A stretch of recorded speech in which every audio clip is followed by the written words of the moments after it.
ቤተክርስቲያናችን በቅኝ ግዛት ተይዛለች። በቅኝ ገዢዎች ተይዛለች ቤተክርስቲያናችን።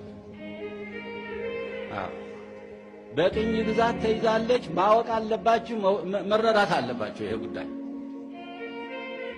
በኋላ አልሰማንም አላየንም እንዳትሉ።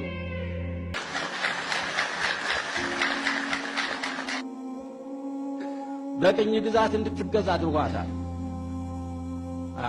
ይሄ ከዚህ የባሰ ክፉ ነገር የለም። በእውነቱ ቤተክርስቲያናችን እንግዲህ መቼም ቅዱስ ጳውሎስ ጌታችን ኢየሱስ ክርስቶስ በራእይ ለቅዱስ ጳውሎስ ንግር ወይ ታርብም ነው ያለው። እኔ እናገራለሁ፣ በሥራ ላይ መዋል አለማዋሉ የእናንተ ጉዳይ ነው። እኔ ግን ከራሴ አወርዳለሁ፣ ይሄን ጉዳይ ከራሴ አወርዳለሁ። ይሄን ጉዳይ ይህ ነገር ቤተክርስቲያናችን መብቷ፣ ክብሯ፣ ሀብቷ ሁሉ ተወስደዋል።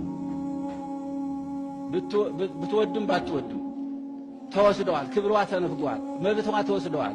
ገንዘቧ፣ ንብረቷ ተወስደዋል። ይሄ መመለስ አለበት እና ይሄ ጉዳይ ሁላችሁም እንድታውቁ ፈልጋለሁ። እኔ መናገር ማወጅ ነው እንጂ እኔ ብቻዬን የምሰራው ነገር የለም።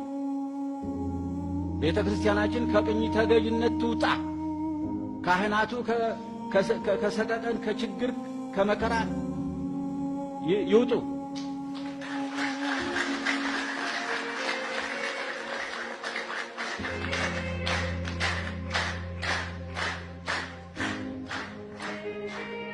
እኔ መልእክቴን ማስተላለፍ አለብኝ። ቤትም ቢሆን መልእክቴን ማስተላለፍ አለብኝ።